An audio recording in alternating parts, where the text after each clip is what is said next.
Showtime. We're starting our webinar. Here we go. All right. Welcome, everybody. It's Wednesday, November 24th. It is Wednesday. Wow, that means tomorrow is Thanksgiving Day. And we have a special event for you today with a great guest and a great location for our own King, Llewelyn King. But before we start, John Butler, get some music rolling. I was thinking about my old friend, John Prine. I've been down this road before. I remember every tree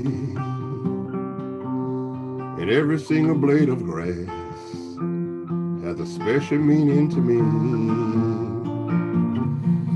And I remember every time and every hotel room and every song I ever sang on a guitar out of tune. How you doing, Andres? Excellent, excellent. Bravo, bravo, bravo. How you doing, Johnny, today? I am doing fine. I had a little bout earlier this last week with the flu, the regular flu, I might add. I'm feeling a little bit chipper now, and I just had, went through the fever stuff, and a great day in Austin, Texas. A wonderful day before the wind and the rain and the cold comes. So everything is great. There's a lot going on in America, especially with the economy and the future of how we build America. It's like living again, I guess, when FDR took over everything and Dwight Eisenhower said we're going to build interstate highways. Yeah. So there's a lot going on, and we got to pay attention also to our not just our infrastructure, but as you know, we got to pay attention to what our meat is dealing with. We can go from road to road, but we got to have the software right. We got to have the security right. So in an interesting kind of way, Dwight Eisenhower did not have to deal with the issue of software and hacking. So as we build new bridges and make them smart, we also got to make sure that they are secure. Oh, yeah. There's a lot of stuff to think about, and it's interesting reading the news today. Yeah. Well, we have a special location set up for you all because our own Llewelyn King is in the middle of the action for tomorrow. Llewelyn, how are you, sir? Well, I'm very well. I didn't come here particularly thinking about the pilgrims, but they did, in fact, land in Providence, Massachusetts. But that's rather overlooked, although if I look outside the window here, there's a massive monument to them, so I'm prepared to believe it. And I'm very well. America, it's very difficult to know how we are.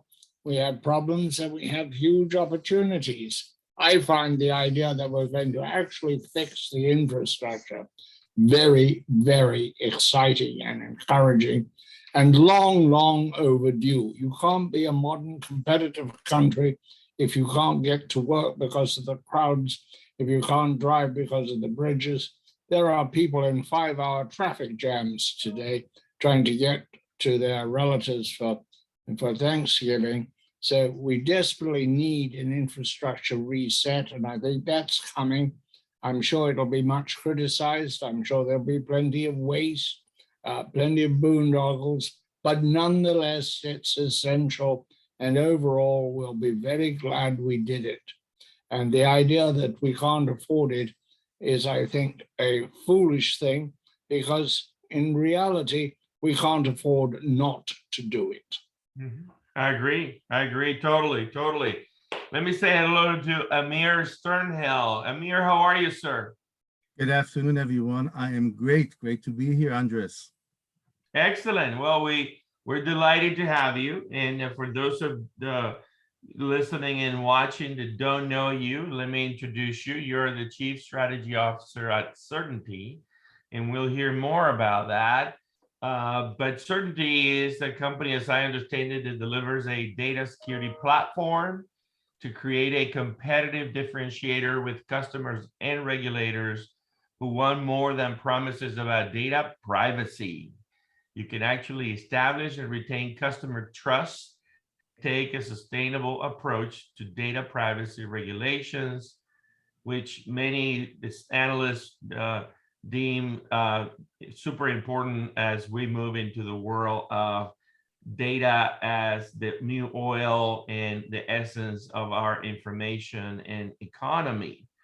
So Certainty is a leading edge company that, again, hope Amir will have plenty of time to share with us all the things that they work on. Amir in particular holds a BA in political science and psychology from Tel Aviv University, I believe, and an MBA from the EdHec Business School, and a master's in international from Columbia University.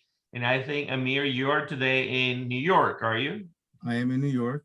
Excellent. And you've been a New Yorker for a long time, right? Since '86. Yeah. Pretty long So time. you've seen quite a bit of change, quite a bit of growth. So Amir, your company is a global company, and you guys are doing stuff over. I'm curious your comments, your thoughts about, we talk about COVID, in our interest in this program is about digitalization. We talk about COVID as an agent that accelerates digitalization. And when it comes to cybersecurity, I'm curious to hear your thoughts on that and the impact of COVID had on your business. Has it slowed down your business? Has it accelerated your business? What is the outlook? What does it look like for 2022?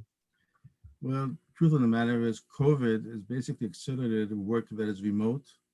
And that work that's remote also pushed the processing to the edge. So there's a lot of demand now to really figure out how to protect things which are at the edge and make sure that whatever IP that is established with that work is fully protected. So a company like Sertainty, we have a very strong focus on what we deem as data as a self-protecting endpoint. The beauty and novelty about our technology that we've embedded in the data itself, the ability for the data to carry its own keys, to carry its own protection, to carry its own governance, as well as its provenance. So the essence of it is think a little bit about data right now as being an active dimension between a sender and a receiver.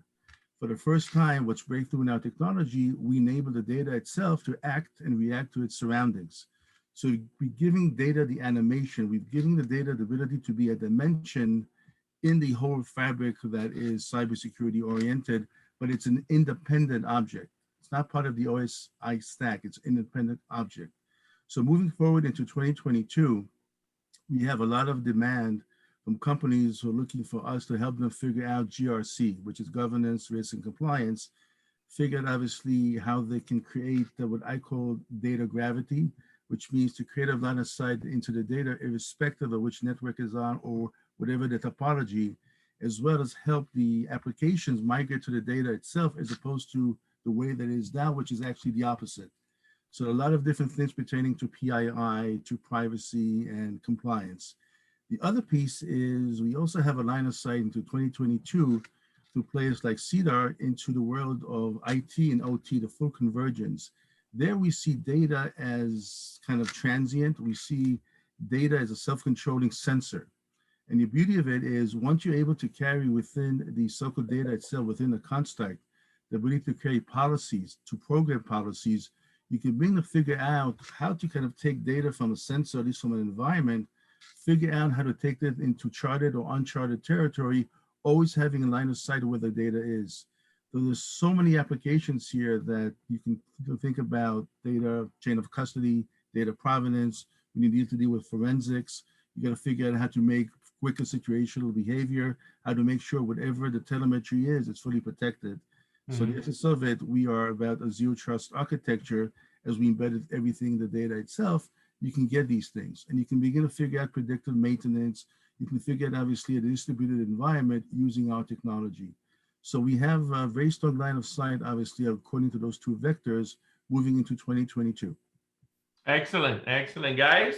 Well, I find that interesting because in a way, that's what AI is about. AI is about saying, look, we're going to let the data have a life of its own.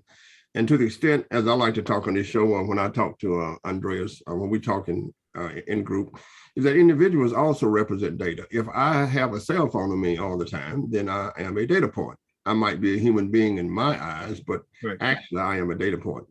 So when you say let the data speak for itself, when you say you're going to have the data itself understand that it's not just data, it is also part of the cybersecurity entire network. My question is, when you go from zero to one in encoding the data, and when you begin to really make sure that the data are secure, are there different kinds of programs that you're adding to the data? In addition to, let us say that we have a population distribution, or we have any kind of distribution, do you add a sensor to the data, much like I am a data point carrying a cell phone? Very good question. I would say it's a loaded question. Absolutely. Let me start with the AI piece. You guys are pistols from Texas. Let me start with the AI piece. AI itself is effectively, you are enabling the AI machine to come to its own decisions, right, come to its own so-called means. When we have the Sertaintys technology, you're embedding the policies inside the data itself. You're kind of putting your own judgment into what you wanted to seek, what you wanted obviously to report back, what you want to audit. So the essence of it is you're giving the data itself utility, you're giving the data itself value. You're not just pushing data for the sense of consuming AI, you're creating data into at least what I would surmise a microperimeter to a certain extent. It's an endpoint that's self-protected. So these are the things that you can begin to kind of differentiate between AI and what we actually do. The beauty of it is that in talking about using your device as an AI, as an AI component, we can actually qualify what should be trained or what should go into decisioning. So the essence of it, once you have these policies, you can begin to weed out noise, you can begin to filter things, you can begin to quantify things in terms of what you want to actually to establish as far as AI to be trained on, or data that's focused on AI to be trained on. So we give you the so-called plasticity to actually begin to figure things a little bit differently. So getting back into as far as the intent, obviously, as far as devices and what goes, data itself now becomes an endpoint. And you know the data is the new attack surface. Why don't you self-protecting it from the inside? So everything is embedded inside the data itself. So you have no externalities. You have no dependencies on anything that's outside, whether it's an application, whether it's a machine, or whether it's a network. So everything is self-contained in the data itself. Well, it reminds me one of the old Markov chains from my graduate days at Northwestern University. Go Cats! Where you, I guess you would the Markov chains would basically look at the sum of the squares and split where every great decision should be made. So I'm guessing to do this mathematically, it's like a Markov chain, but at this time, it's the data themselves that's the subject of the matter, and not what people are putting into the machine itself. But the point is that we can adjust anything that could be processed, anything in bits and bytes. So the essence of it is that you are protecting the data itself with a data file, and you are specifically allowing certain touch points to access the data.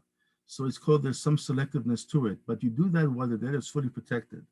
That is a very, very strong novelty. If you're talking about statistics, it gets into homomorphic encryption.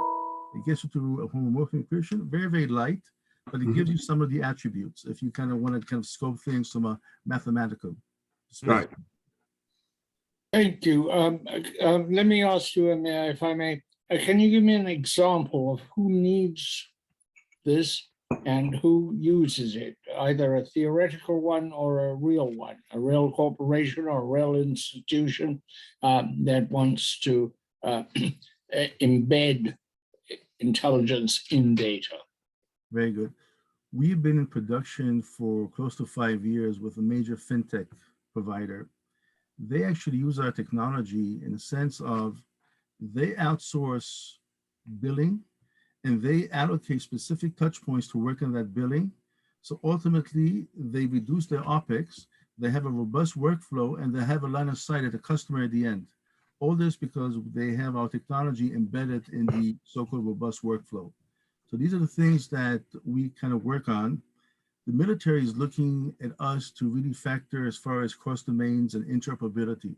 You've got to populate data non-invasively, figure out the commonalities, cross different silos, things along those lines, as well as 5G, the whole notion of protecting, segmenting, and using our technology to come into better situational awareness. That's because you can ingest, you can protect, and you can segment, and you can be much more focused in terms of the outcome. So these are the things that we have at play today, obviously. What we want to establish with CIEDAR in terms of the OT-IT convergence is to begin to really figure out things from a persistent standpoint. How do we kind of make sure that we can use data and data is self-protected on an end-to-end basis?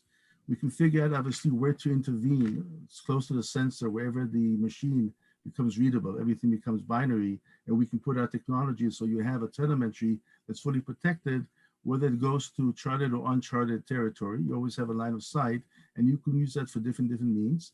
And with the long so-called picture that we have as far as CIEDAR, we want to eventually get into the embedded world. There you can use our technology as my colleague Stan McLennan is thinking about in terms of stenography. You're talking about data chain of evidence, data chain of custody, things along those lines. Basically take out a watermark, because that itself is prone to manipulation. Use our technology to make sure everything is fully authenticated. So these Are you things that alone in this field, or do you have competition? we have invested more than $45 million into the technology. We are patented as the first. There's some companies that have similar messaging, but they're tethered to either an application or some sort of a lockbox. Everything was certainly is at the data. We are the first and we are unique. Every year we go to the RSA. We just basically see a lot of Me Too. None of them have our technology. We are first. Do you have hardware associated with your product, or is it all software? All software, 100% software. How would I measure, if I were writing about you, which is what I do, how would I measure the size of your company? In people, in revenue, in whatever measurement? First of all, we kind of orient ourselves as a deep tech company. The people around us are some of the top in the country. So the inventor himself is considered the father of self-tuning databases. He came out of Oracle with 6 patents. So he gave us a very interesting construct, which has never been published in any domain, which means there's no backdoor to our technology, which is a very, very critical thing. So the essence of it is people like him. You also have people like who will appear on the knife, Dr. Bezod Naji, who himself used to be head of Bell Labs. He oversees our core tech. He himself is part of the architecting, as well as we have some outstanding solutioning architects. So the essence of it that the core team is world-class, but the advisory around Sertainty are some very well-known names in the industry. And the reason why they've gravitated to us is very, very simple. They see that a perimeter as is obsolete. It doesn't work. You can add every year another layer. It doesn't mean that you really are turning for the actual risk. And the funny thing is, a function of a CISO, he's there to go through performance checks. He's going to basically figure out NIST and figure out some more things. He's there for a 3-year gig. He doesn't want to rock the boat. You got to think a little bit differently. And this technology, because it's focused at the data layer itself, can begin to have people think differently, focusing at the data first as opposed to the network. So one other question related to that. I guess you mentioned that it's on the edge, right? It's all related to the edge of the. No. Is it completely throughout the network? It is completely throughout the network. It is agnostic to any infrastructure, application, as well as any interfaces. What it is, it ingests anything that's binary, anything bits and bytes, it ingests.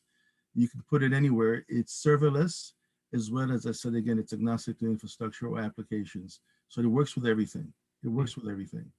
So you had mentioned that the parameters, by laying parameter update upon update is obsolete. In the sense that your technology now will have the opportunity to go through all of the updates, whatever they were, right? And make sure that the data themselves learn to protect itself and move forward like that. I want to tell you, the military itself, the various chief data officers, Army, Navy, Air Force, they've been basically saying that the data is the measure of last resort. If you're going to move forward, you're going to have to protect the crown jewels. They already basically admitted that the Russians and the Chinese are all over our networks. We got to figure out how to protect things at the data level.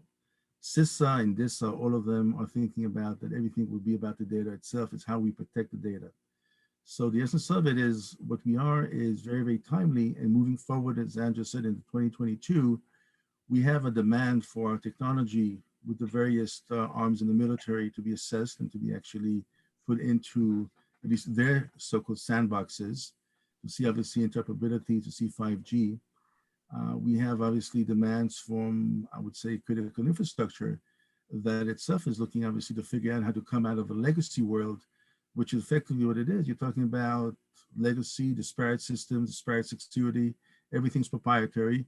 You got to bring and kind of break things up because you're going to be talking about renewables. You're talking about making things much more holistic, but you got to figure out how to create end-to-end protection in those so-called holistic schemes that they're talking about in terms of the convergence between an OT and IT environment.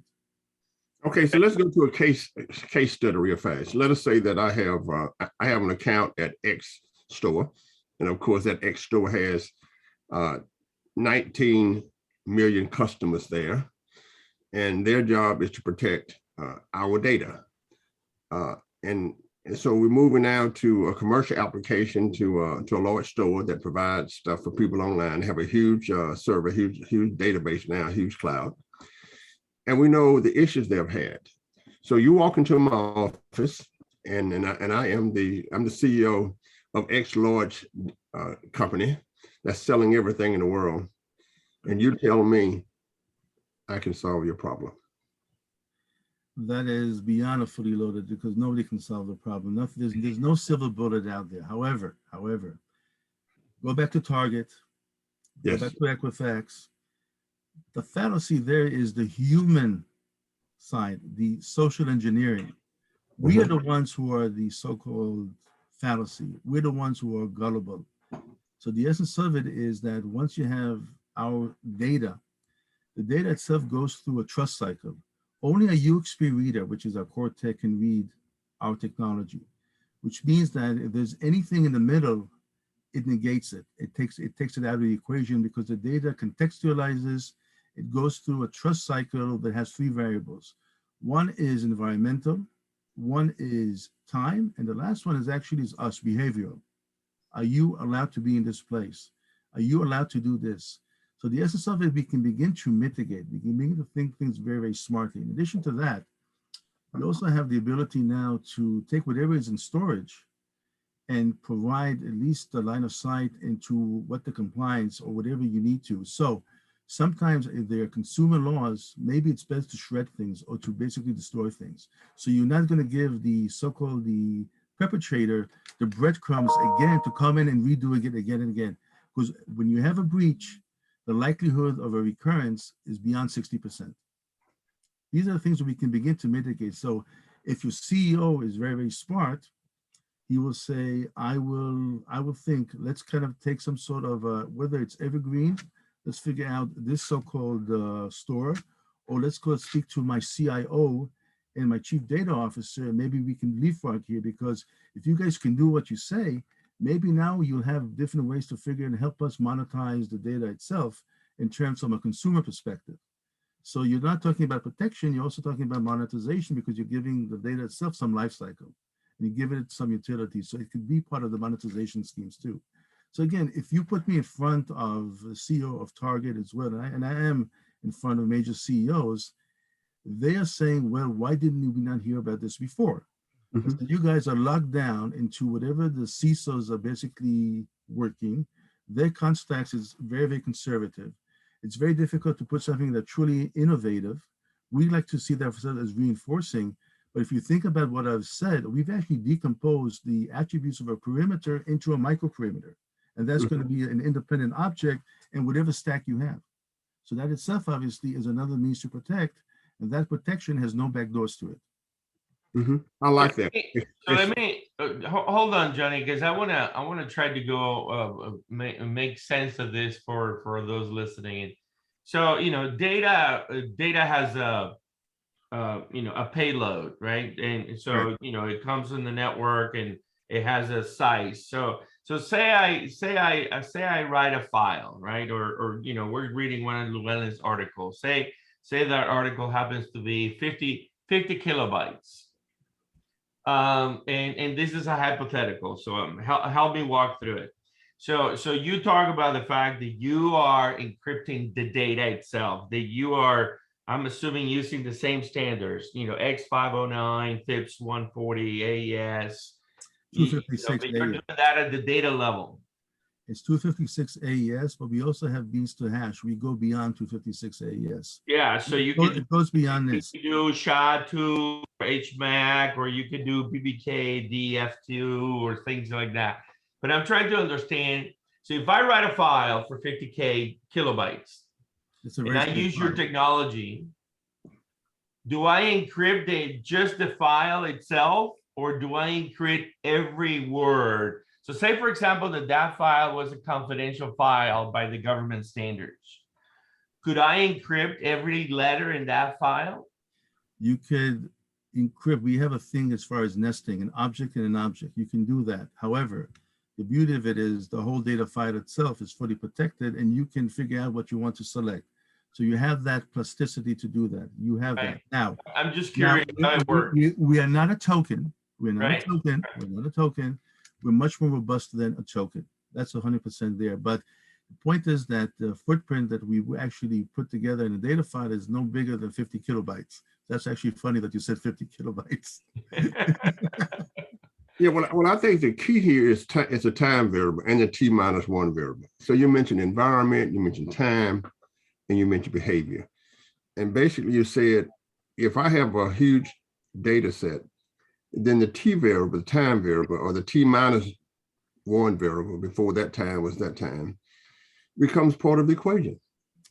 Beautiful. And I'm going to give you a real use case for this. Yes, I mean. Imagine you're in Europe. Right. Imagine somebody went into your files and basically sifted out PII and basically dumped it into the dark web. You are obligated to report. You will be penalized. The reason is you didn't take the measures. When you have our technology, and just in general, what you have is two things. You have the encryption exception, which is already takes you out of being penalized 4% of whatever it is, whatever the revenue, and you don't have to report within 72 hours. So the essence of it is time is critical. And if you're talking about consumer laws, usually everything will follow Europe in terms of GDPR. Then you're talking about the ability for the data itself to give you peace of mind that you know that everything is protected, and if anybody does go in, never mind that only will be able to basically sift some blobs, but you're taking the measures and you don't have to report. Now, these are things. Now, if you want to get into ransomware, that's another whole to do. That's another whole to do. And I'm an expert in terms of some of the things which have been happening the last 24 months. So leave it with that. But time is a factor. And if you have our technology, it works in your favor. Yes. Llewelyn.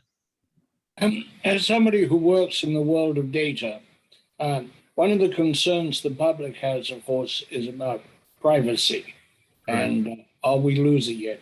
Now, it seems to me that privacy is fairly subjective because what my parents considered privacy and what I consider and what children consider are three different interpretations of it. Young people today seem to be very comfortable with letting it all hang out. And whereas my generation, certainly my parents' generation, everything was private. Your age was private. Your income was private. It was just considered necessary, appropriate, and the way things were. You protected those things. What's the future of privacy? Is it going to be a sort of anachronism where we don't even try, where we just let everybody know what's in our bank account, where we went on holiday, etc.? And these are questions. When I talk about data to people, they turn around and say, what about privacy? It's sort of, and you've got to really answer the question as best you may. And when I interview people in the field, they tend to think it's somebody else's problem. Very good question. By the way, I started my career in the intelligence, and as you know, gentlemen do not read other gentlemen's mail. So I came back from that time. Now, in terms of privacy per se, the ways that we can begin to factor how we can protect our privacy, and you're talking about not just privacy of our so-called social security, or some PII. It's going to eventually get into our DNA and everything to do with our biometrics and so forth, is to create micro IDs. Those micro IDs can be portable. You'll be the only one that will issue, whoever wants to interact with it, the ability to do so, and you know exactly what you relinquished. So the essence of it, you got to make things like, make those micro IDs into your own agent that basically negotiates what you want to relinquish or what you want to hold to yourself. That, I think, is where the future is somewhat heading. And I definitely agree. All the bigger so-called companies today, the Amazons, the Googles, the Facebooks, all of them about a surveillance capitalism. For them to have much more insight and information about who you are, for them it means obviously market value. It means more opportunities to cross-sell and to figure out how to package things. That has to stop. Maybe there's an Internet 3.0 that has to be reconfigured a little bit differently and how to do that. But the bottom line, from a perspective of a consumer, a micro so-called ID, you can port this into your devices.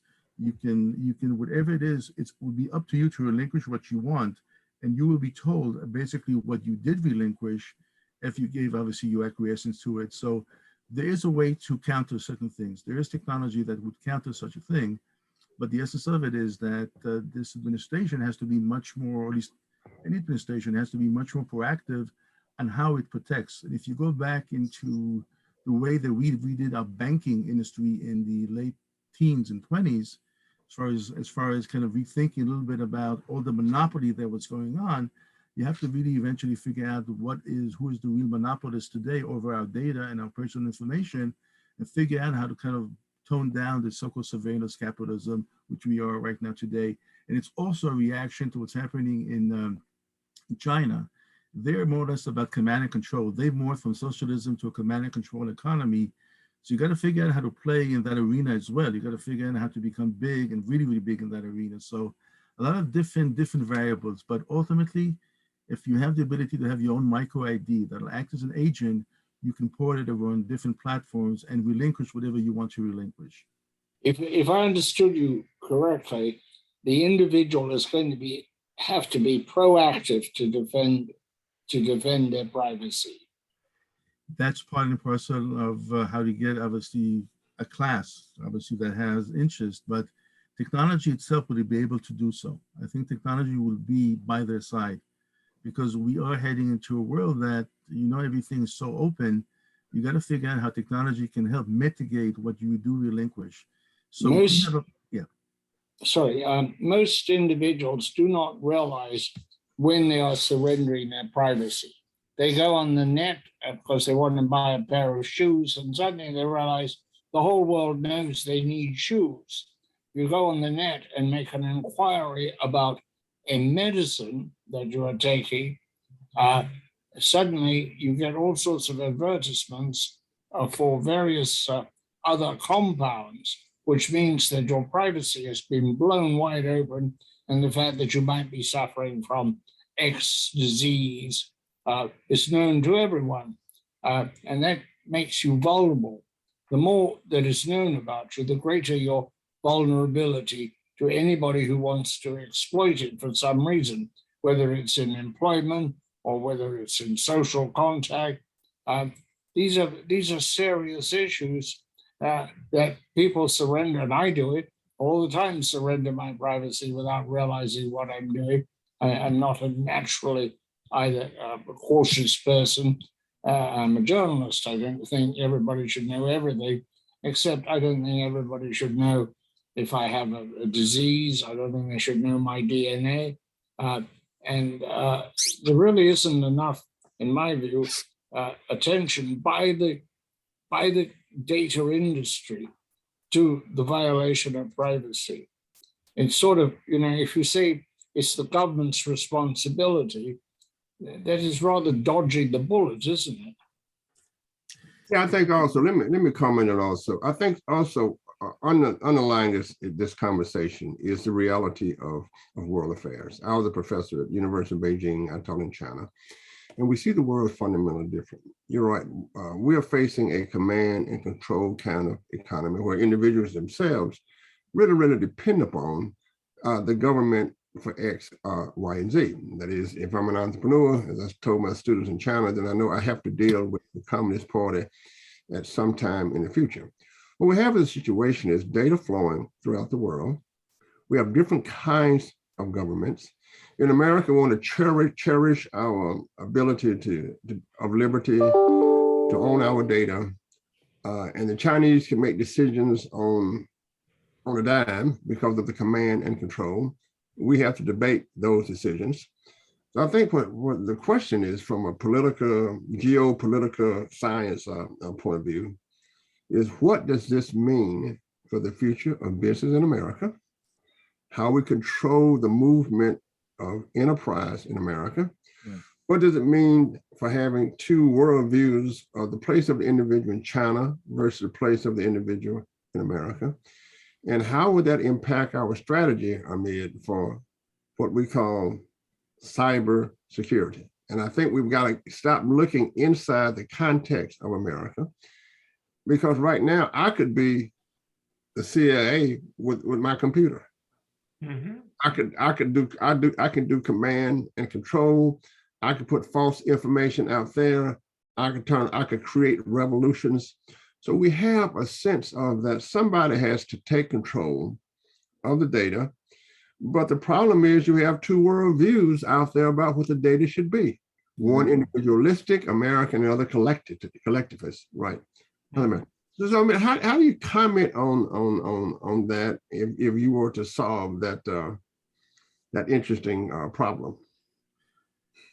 I would say from a cybersecurity perspective, the three nations are conducting forward defense operations. One is the US, the other one is the UK, and the third one is Israel. They're keeping the bad guys somewhat at bay from really doing a lot of horrible stuff to our system. As far as what has been going down the last 3-4 years, even that has not actually stopped the Russians from meddling or the Chinese from stealing. The essence of it is that you do have a command and control economy, but you also have nationals here who are basically, because of whatever compelling reasons, they're stealing our basic so-called research, they're stealing things out of industry labs and putting it into Beijing. So the thing is that how do you begin to kind of atone for it? So the essence from a cybersecurity perspective, what you have is you got to begin to really figure out how to put production in the cloud itself. Production in the cloud that is, one, it's an end-to-end and it's fully protected. And you can begin to figure out, obviously, who owns the rights to and who does kind of benefit from the IP. You got to maintain the technological leadership. So cybersecurity can at least give you at least an arena that you can protect and work on what we are very good at still. We still are very good at XYZ. The problem is that there's too many loopholes here, there are too many holes. And yes, a command and control economy to a certain extent can push things further today than our so-called liberal and free economy. You got to really figure how to begin to atone that. You also got to refigure how to really factor the global supply chains. Who do you want in that global supply chain? Who's going to be with you in the harder times, meaning it's the West and the rest? Really got to figure out things also hemispherically. So again, cybersecurity, at least the protection of the data itself, the criticality of the data, we can put production in the sky, but make sure those who have touch points are not bad actors, or at least negate those bad actors. That's the only thing that I can say here. I cannot solve the world in one shot. I understand. But we can, the only thing we got to do is maintain our superiority as far as innovation, and there is still superiority. Remember the F-22, it's in China. F-35, it's in China. How did it get there? How is it that every year, at least the cost to this economy is somewhere in the midst of $500 billion of IP just being sifted out? How do you stop that? How do you, so the essence of that, the means to work, and you can create some production in the cloud that whatever the developers, whatever the IP that goes in it, you can protect that. We have not the technology to do that. Yeah, let me pause for a moment and do a little plug on my our annual event, Digital 360 Summit. We had our third annual event here in late August and September, early September. we're looking at the 2022 edition being September 6th through the 9th. Maybe the dates could be changed. We'll firm that up in the next 30 days or so, maybe next 60 days. But we're looking at the 4th edition being a 3-day event, 3 sessions per day, 30-minute keynotes, 60-minute panels, followed by 30-minute discussion breaks for the audience to engage. We're looking at highlighting again work, cities, mobility, energy, water, wastewater, buildings and infrastructure, sensors, and edge compute, platforms and cloud, and analytics, AI, and machine learning. Of course, needless to say, this is, needs to be cyber secure, of course. So this is the companies that came in 2021, and we had a great number of sponsors and keynotes, and very, very delighted to be associated with all these companies and working with them. Real quick on the work that we're doing at Texas State with the CIEDAR Consortium. We're building 9 living labs. We're started the process of 8 of the 9 labs already. And I want to thank Texas State University for sponsoring the Digital Roundtable today. So, Amir, when you look at what's going on with cybersecurity, it seems to be a very complex topic. And the challenge is, clearly the big companies will find a way to get security. The big institutions will find a way to get security and do the right thing. What about the small companies? What about the little guys? How do they, what's the strategy to help the little guy?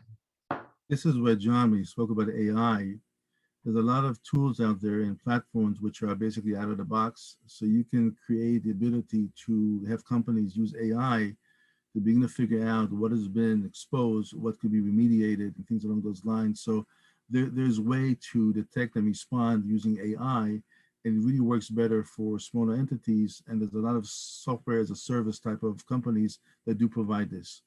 That's the essence of it. Now, so let's talk about that a little bit. So for example, when ransomware came about and the whole identity theft topic came about, there's all these companies that sell you software as an individual, and I pay.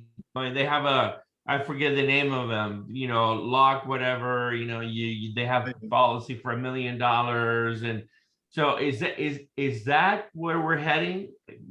I am going to, as a business owner, as an individual, find a way through a service that is using your technology so that I can be secure? Or how far away are we from that? Well, our focus really is on the bigger players, enterprise level players, as well as we work through integrators. It depends, obviously, how they want to scale down as far as the integrators themselves. We like to put our money in either in validating our technology through OEM partners, which they kind of use their platform with our technology to go after different channels and broadening up that so-called markets. We will not have a play, I think, for the small to medium-sized companies, just because there is so much out there, so much AI that's focused obviously on out-of-the-box stuff that is good enough. Right now, it's good enough. It's not 100% secure, as one would say. And to buy our technology, you need to have developers that know how to deal with our technology per se. So it's not really geared for the smaller entities. But let me just also qualify one thing, Andres. At any given time, a nation state could interdict any company in the world at any given time. We don't have 100% foolproof cybersecurity measures against a nation state attack and whatever the proxies. So the essence of it is that we can only do where we can mitigate. Our technology really is the measure of last resort. It is an independent object that basically will safeguard the data itself from being tampered. It's tamper-proof and so forth. And also there's no backdoors to our technology, so you know what you're getting. Plus, there's also a matter of resiliency. You could actually, because you can put policies, we have such a thing as a split joint tool that allows you to put things in different buckets in the cloud, whether it's in the demarcation or outside of demarcation. That works very strongly in terms of as far as backup storage, resiliency, things along those lines. So again, it depends who we want, but we will put our effort and time with bigger boxes in that sense. Got it. Amir, your technology, would you say it's essential for large data operators? And if so, what happens to those who have not availed themselves of your services? How vulnerable are they to having their data contaminated? Depends on the supply chain. And the thing is that if you look where the Russians are today, they've exhausted the DDO, the denial of service, they've exhausted the phishing. They're much smarter. They're going after the so-called suppliers, and they're controlling, at least their ability to use virtual servers and administrators and put it into their supply chain. So they found ways to get into different supply chains. So the essence of it is that if you are a supplier, if you are someone that has girth, you can actually put a demand on everybody else to get on board and utilize our technology as far as creating at least some interoperability here and making us into a standard. It works very well, let's say, with the insurance agency. They can put a demand on their clients to use our technology to make sure their so-called the risk, which is very, very hard to actually factor, is somewhat suppressed, and you can actually basically put a premium at play, which is across the board when you know you have our technology. So it depends which aggregator can impose. That's the essence of it. Yeah, I think one of the problems we had, Amir, that we did try to standardize the supply chain. I think if you look back over the last 10 years, everything was pretty well standardized until we had problems with countries where that was making a lot of products. And then we started saying, how can we bring the supply chain back to the Western hemisphere? And I think it's part of that. So if you standardize something, you see, that's what makes it interesting. So I think what you're saying is that it's got to be a moving, rotating, open kind of system where things are forever changing. Because as you know better than me, the supply chain, we have not figured out the software with that, and that's where we are most vulnerable. Not only when it comes to food, when it comes to bullets for airplanes, when it comes from who makes the airplanes, who makes the helicopters, X, Y, and Z. So I think that you sit at the pinnacle of a very, very interesting problem that will not solve itself. Because in the old days, Llewelyn, things would kind of solve themselves, you know. But this is a different kind of problem that would not solve it. We could find a new route to the eastern. If Texas wanted to go to New England, we could find a route up there. We could make our way up there, you know, through the ice and snow. But this is a different kind of looking forward kind of route. Not only that, we actually created this problem. The reason is the aftermath of Stuxnet, the aftermath of Snowden, the aftermath of WikiLeaks. You created all these backdoors into. So your competitors, whether it's Russia, China, Iran, or North Korea, they started saying, this is a competitive arena. We got to get into this, and maybe we can create some economic gains out of this. So the essence of it, it's an economic gain. It's a zero-sum game premised on zero-day attacks to a certain extent. So the essence of it is, how do you kind of really create a supply chain? As I said again, if you are the one which are at the apex of that supply chain, and you can, like a Walmart, demand everyday prices, but make sure that your suppliers are cost efficient or optimize, things along those lines. Our technology optimizes certain things. It optimizes processes. It optimizes the life cycle of the data itself. It actually reduces the rack space, because you know where the data is. It's in a read once, write many, or you can write many and read once. There are many ways to use our technology and really figure things very, very smartly from a CapEx and OpEx perspective. But the essence of, as far as solving the supply chain, well, it's like NATO. NATO has a problem now with Turkey, because Turkey plays all sides.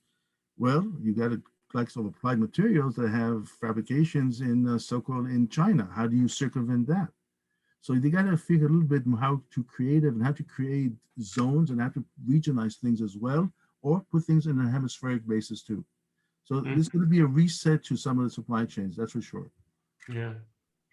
I'd like to ask a broad philosophical question of both Amir and Johnny. And that is, in this conversation has come out the fact that we are a leaky society when it comes to information, and China and other totally authoritarian countries are less leaky. But there are problems that come with authoritarianism, They make mistakes just as any government makes mistakes. They tend to make them on a larger scale. I remember somebody at Gosplan in Russia once, the deputy director actually explaining to me how they made 9 million pairs of jeans that didn't fit any Russians. So that I am less terrified of the idea of these large authoritarian countries or these highly integrated with their management. In the 90s, we were told that Japan was going to do this better and that better, and they had Nitty and they had advice from Johnny, who taught them how to do it, right? They had all that. And China also had advice from Johnny, so we've got to really look at him with great care going forward. But how do you feel about that? How do you feel? There was a famous thing where H.G. Wells, who was a socialist, said that communism would overwhelm capitalism because communism was a system and capitalism was not. Well, the fact is it was overwhelmed because it was a system and it was a derelict system. He was absolutely wrong. In that context, how do you see the future in that? And how do you see this? Let me just comment real fast. That the authoritarians are going to beat us out all the time? I don't think they're going to beat us. I think the key is freedom. The key is freedom to think, new technologies, to be guided in laboratories, and they have the freedom for inventors to think. And I think what has happened is that a lot of our inventions have been transported to other parts of the world. So if you look at the movement of inventions, the movement of new technologies, it is difficult for that to flourish under authoritarian kind of situation, except in the Soviet Union, which was done by the military. It was done for the military only. So when the Soviet Union, the former Soviet Union broke up and the technologies came to America and it went to Israel, then you can see how the innovation itself began to display itself, right? So I think, Llewelyn, it's always been about individual freedom. It's always been about the whole idea that the individual can disrupt through technologies, innovation, how a country does things, and then it is adopted. Everything we've done here from flight to et cetera, to Apple and et cetera, came from the freedom of the individual. It's hard to do that in command and control. On the other hand, once you have the technology, I think you can command and control. That's the way I would think about that. Amir? I can tell you, Llewelyn, that I agree 100% with John. I can tell you a little bit of an anecdote. I represented the Harvard Business School Publishing and Harvard Business School in Latin America for 15 years. And I used to also pose to them these questions about command and control economies versus individualism. And one time at the Harvard Club in actually Boston, it's on the top floor of one of the bigger buildings. They said, Amir, I want to show you something. There's Harvard, there's MIT, there's Boston, there's this, there's that. We know that we will continuously have the upper hand. I think that it's not a matter now of just continuing with the upper hand. I think that we need to make sure that whatever that we put into play, we can protect it. Because the essence of it is you have so many nationals, Chinese or whatever it is, that are having two hats and they're compelled to take things just because they're sent here on a certain scholarship or what have you. We have to be very, very vigilant. We have to also really figure out how to protect the production environment that does kind of deal with IP and how to do that. And a lot of companies and a lot of universities are kind of collaborating, but most of it is seeping back to China, because the honest truth is if you have $500 billion every year, that's the cost of the economy of IP being sifted. So somebody's going to be individualistic, but somebody's going to be profitable and somebody's going to be domineering. The Chinese are on a path to be the dominant superpower in the next 20 years or so. That's the essence. We got to figure out how to kind of think a little bit differently, but how to protect what we have. If we do still have a leg up for these 10 years, just because we continuously innovate here and they just steal and they just copy, make sure that 10 years you protect that lag, you protect that gap. Yeah, makes sense. Sounds to me like you're prescribing that the whole world needs to convert to blockchain and your type of cybersecurity. I wanna live with something that I picked up, and I don't know if you guys picked it up, but Amir said something at the beginning that I'm interested in. This is a new thing. Did I hear this right? You talked about data, gravity, Is this a Newtonian? Is this a Newtonian data gravity type thing? No, Is this a new law? Is this a new No. law?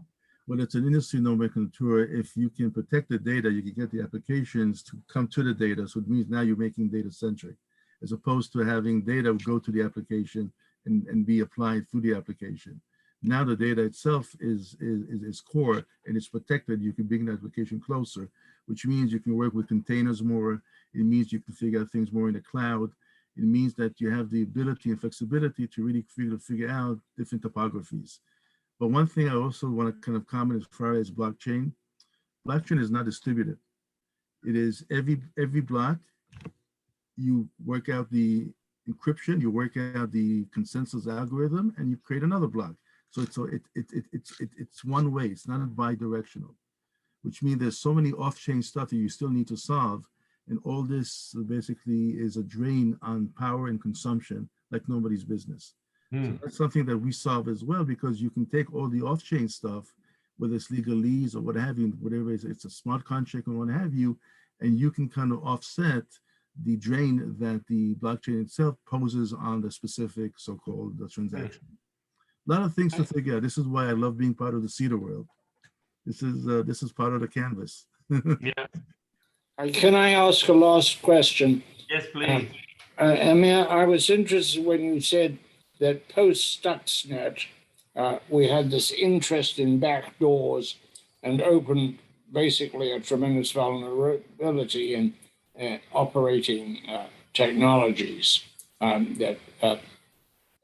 Wouldn't that have happened even if we hadn't done Stuxnet and hadn't shown our hand and our capacity? Well, it created awareness. It actually also spurred the so-called the Russians, the Chinese, the Iranians, and the North Koreans to be more proactive. But that also created that arena. And yes, with and without Stuxnet, whatever Snowden did, whatever WikiLeaks brought to the table, it basically said that the NSA had a first mover advantage in really creating backdoors for their benefit. So it spurred the Russians, it definitely spurred the Chinese, that they have a PLA 61398 unit that became much more aggressive in terms of figuring out the cyber side of it. And they put also demand into schools saying, we want better computer scientists. We have a bigger issue here with the US. So all this created, obviously, a Sputnik moment to a certain extent. Thank you.